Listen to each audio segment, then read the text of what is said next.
Welcome back to A Better World. This is your host, Mitchell J. Rabin, and we're very glad you're joining us again today. Today we're going to have another very interesting show. We have with us the author of this book, Rafael Nasser, Under One Sky. It's a very interesting tome, which is on its way to becoming a classic, really, in the field of astrology. Rafi is an astrologer, and his background is much richer and deeper than that, even.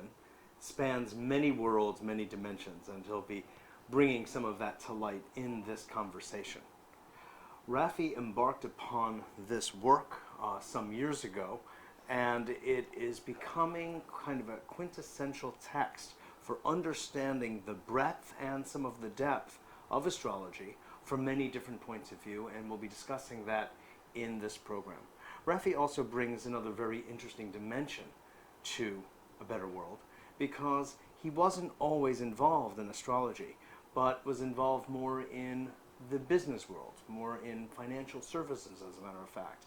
But when he started to look further and further into the nature of Virgo, he found that actually his interests were much wider and broader than that.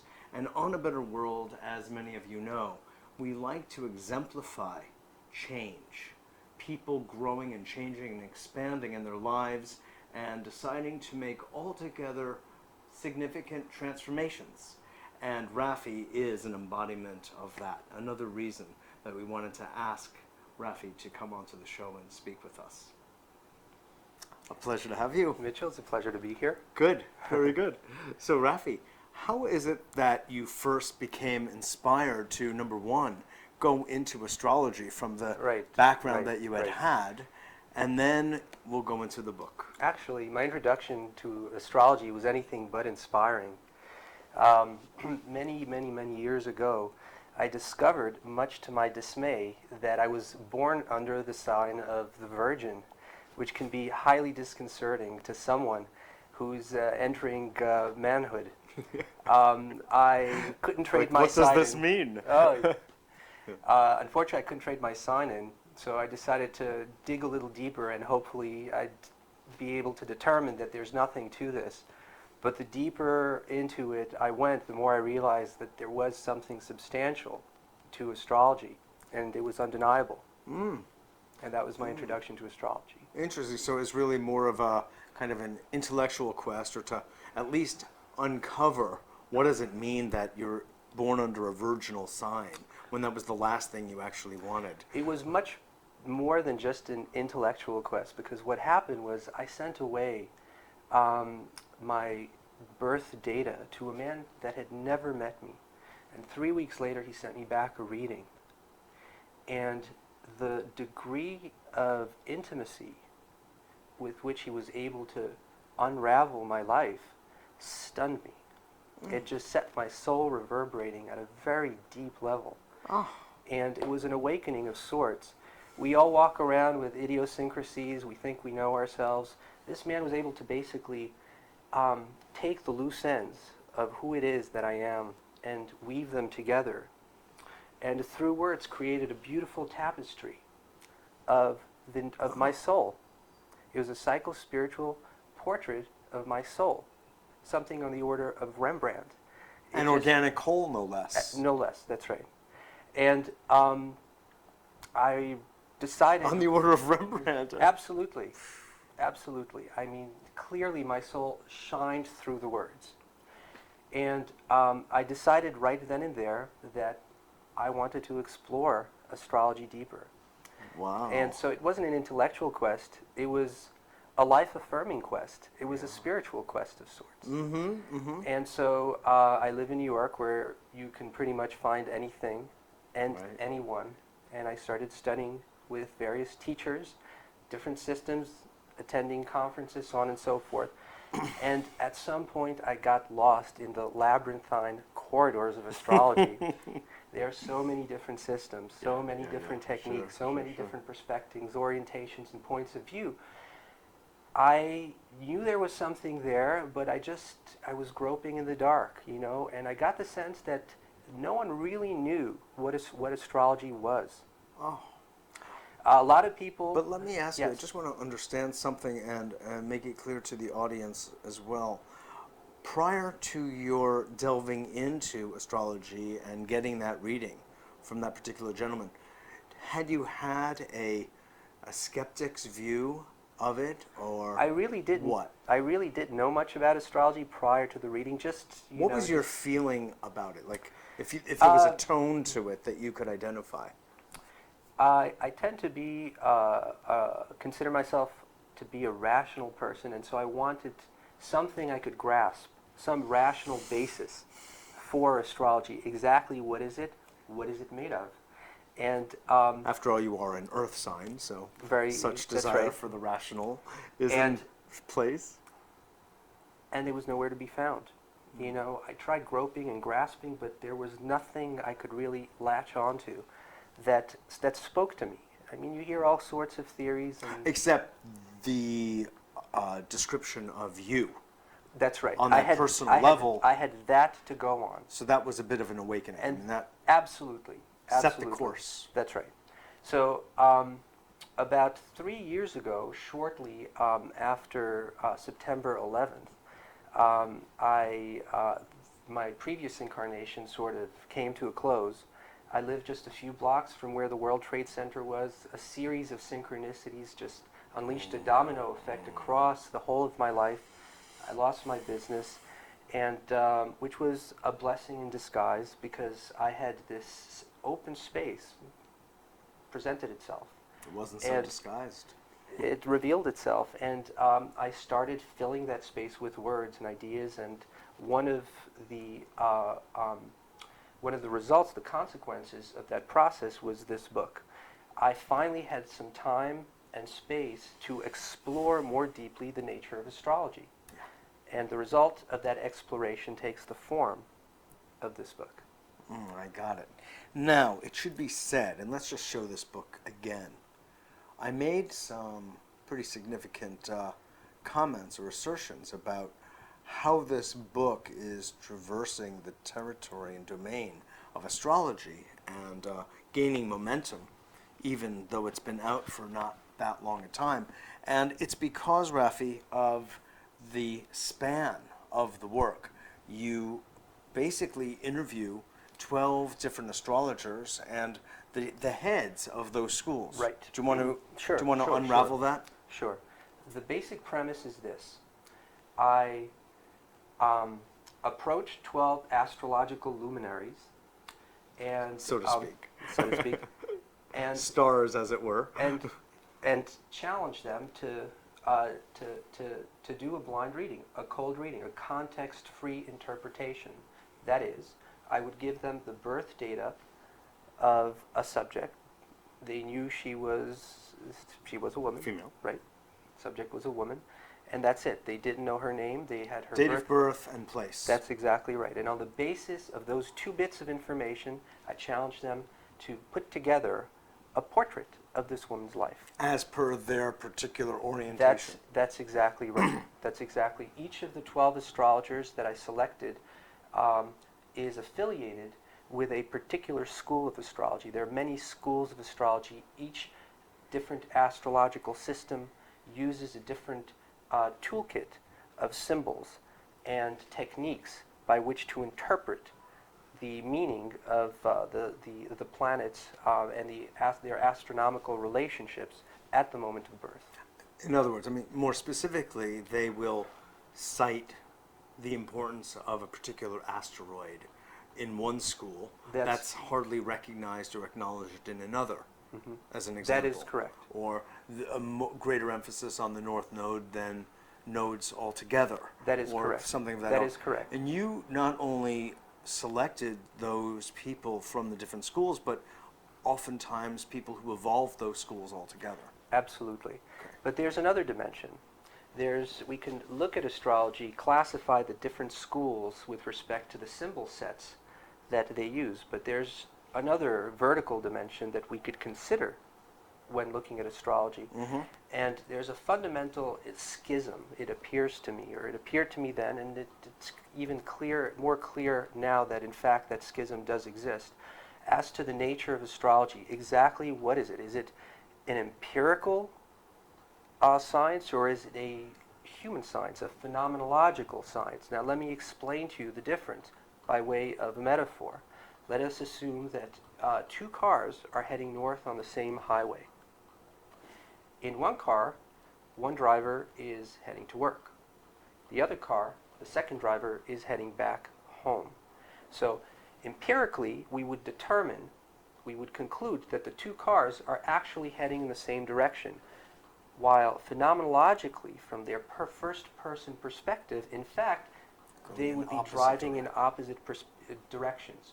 So the question is... Or with opposite purposes. With opposite purposes. But it would feel... there would be an opposition in terms of their intention, in terms of their perspective and their orientation. So the question is, what sort of information can be gleaned astrologically? Is it empirical data, as some people maintain, or is it more phenomenological, human information, right, as others do? And there seems to be no clear consensus. If you pick up an astrological book, if it's if the author's orientation is psychological, clearly they will take the first-person phenomenological perspective. In some of the more traditional schools, be they Hellenistic or Vedic, they will slant in the other direction and profess to be in a position, using the astrological symbols, to offer you very specific, objective, empirical data about the subject's life. In the latter, yes, it would allow for perhaps greater predictive potential. Well, that's in a sense the assumption. Greater descriptive, from an objective perspective, right, from an outside point of view, so the purpose of this book. Most studies of astrology have always considered astrology to be an empirical endeavor, right? So that you have statistical studies. In other words, you would treat these data sets of Capricorns and their professions the way you might treat any other data set of, relating to pathologies and to atoms, molecules, cells, right? This is perhaps the first study of astrology that approaches it from the other orientation. I'm looking more so to understand what it is that this woman's life feels like from the inside. So one section of the book is her autobiography, without really understanding what the inside of her life is like, what it feels like to be this woman. Her name is Joyce. It would be very difficult to sort of determine the accuracy, or just how the degree to which the astrologers were able to grok who it is that she is from the inside. Right. And well, in a sense, you're straddling, or at least perhaps fulfilling both views, because on the one hand, she may be describing the subjective nature of her own life and what it feels like to be on the inside of her skin. And on the other hand, she's making, from that place, she's making certain life choices. That's right. That you could say look at more from a lens. Yes, there's external. no question that she chronicles events that have certain objective qualities to them. Exactly. That in fact is the case. But clearly, the reason I chose this particular methodology is because I wanted to open up the other dimension, which hitherto has been ignored. A closed door. That's right. By most or astrologers, maybe not even recognized as a door at all. Let's get into a little. Thanks for elucidating that. But I want to, for the sake of time, get into the names of the different schools. Sure. And what you found. Sure. So I have 12 astrologers, and I'll read them off, and I'll read them off the cover of the book, so I don't leave anyone out. Right. And we organized the 12 readings by alphabetical order according to first name. So first on the list is... So this is a sort of Last Supper, I guess, too. Demetra George, who emphasizes the asteroids. It's asteroid-centered astrology. Evelyn It's funny to think about asteroid-centered, isn't it? I mean, we're so geocentric, asteroid-centric. It's like way out there. Yeah, and there are so It's just many kind of fun. Yeah, it's her. I mean, her Can you reading. imagine if your home was an asteroid? No, it begs the question. Go on.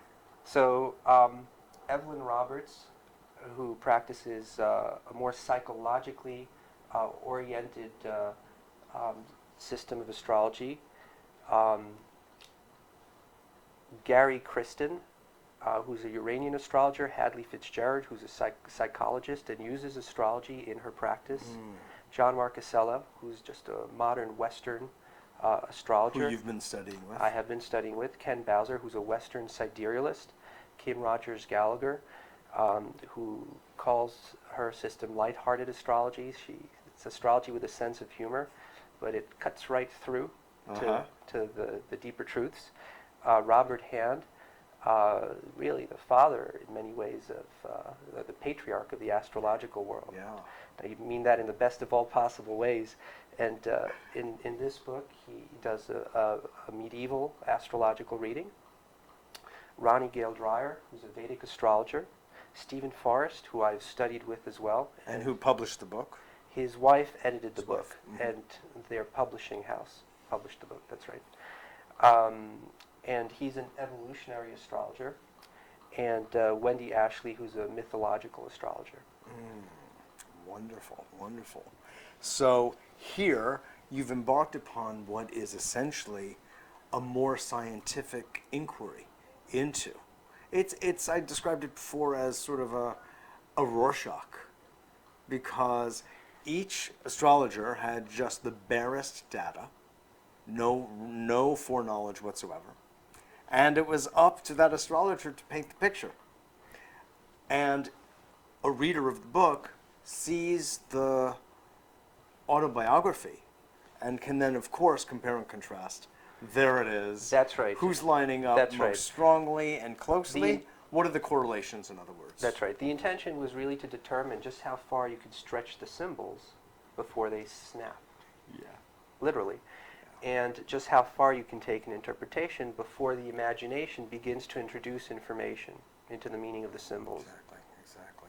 It's wonderful. So, I mean, this is why when I said earlier that this has all the potential, really, of being a classic in the field, it's because, number one, it lays out all these schools in one nice palette and allows a student to see the different orientations of them all within one book and their relative accuracies or inaccuracies in one shot. Right. The book is structured in the following way. Initially, the first section is a series of questions and answers, and the purpose of that section is to open up a window into the mindset of the astrologer to get a sense of where they're coming from. Questions you pose to each of the That's right, respective open-ended questions about the nature of astrology, their beliefs about the nature of reality, what is the stuff of astrology, what are the limitations of astrology, questions that were somewhat unnerving to most of them, as well as biographical information. Then you have the reading of Joyce's autobiography. Then you have the interpretations, which are subdivided into two parts. You have interpretive strategies. Like a true Virgo, you did this. Interpretive strategies, which are really a play-by-play of how the astrologers prepared for the reading, and then the second portion of that section includes the reading itself. Very good. And you, of course, put a beautiful prologue and epilogue to. Yes, and I do not sandwich it. draw value judgments. All the raw data is in the book, and the reader can read the autobiography and the readings and determine for him or herself how the two measure up. Well, this is a true gift that people would not have supposed would come from 9/11. And from the ashes, so to speak, has risen this gem of understanding. And your own, if I may say, understanding is rather exquisite. I mean, you open up many worlds and dimensions of the astrological inquiry for people who may be interested, may be skeptical, and it opens up the space for people to really consider, look at, and contemplate what it is you put forth. I'd like to ask you, from the point of view of a subject that you and I both enjoy very much, and that's the work of Ken Wilber, how would you say this book addresses the major four quadrants that he refers to? Maybe when you answer, you can also specify each quadrant and its meaning as it relates to the book. Right. In less than 3 minutes, that is. In less than 3 minutes. Well, basically, the four quadrants are simply a way of mapping out different aspects of reality. The intersubjective, the first-person perspective, I, me, the way I experience reality through these two eyes. The intersubjective dimension, which deals with relationship, and the objective dimension, the upper right quadrant, which is really the empirical perspective, your body, you know, what you are quantitatively as opposed to qualitatively, and the interobjective, which has to do with modes of production, social modes of production, technology, that social sort of thing. systems, institutions, Correct. and the like. So how could you describe your book relative to those four? I mean, is there a way? Okay. I know you've got 2 minutes. Right. Well, I'll pick two quadrants. How's that? Very good. One right, one left. Right. I was really this harkens back to what I said before, which is the different ways of looking at astrology. Is it something that addresses the way I experience reality through my eyes, or is it something that describes conditions that are that can be objectified as such, or some sort of balance between the two? The precise intention of the book was to determine precisely where something like astrology fits in, right? Is it something that fits into the larger understanding of the universe? As well. One of the things I attempted to do, and I did quite a bit of research and reading, and working on this book opened my eyes up to what it is that astrology could very well be. In other words, I developed what I think is a rational theory or basis for astrology, which sort of integrates both quadrants. Actually, I mean, after all, it has a mathematical basis. It is based, in effect, on astronomy. It's derived from. Yes, but people tend to think of the mind as something that's somehow less precise, or that the way we experience emotions is quantitative. Subjective domain. That's right. Is different than is not quantitative in the same way as mathematics is. But in fact, astrology is, if it is rational, as I believe it is, and not empirical, then we would expect that there to be certain rational relationships between, for instance, the signs to each other. Sure. And in fact, that's the case. That is the case. For instance, I mean, I'll make this clear with an example. You take two signs that oppose each other. For instance, like Aries. Aries is the first sign of the zodiac. Why is Aries the first sign? Because it's the archetype of firstness. Aries wants to be the first, the most. Okay. So it also happens to coincide with spring. Yes. Which is the first blossoming, as it were. Yes. Opposing Aries is Libra. So, for instance, you could take a quality that you associate with Aries, such as courage, right? Now, antonyms are oppositions at the level of qualities. Language, sure. Right. And so if you take the antonym of courage, you get, or decisiveness, let's say, right? You get indecisiveness, right? Which is the negative quality of Libra. So in other words, the positive manifestation of Aries, decisiveness, courage, focus. Its right? opposite will be the negative dimension of Libra. The positive dimension of Libra you can think of as elegance, right?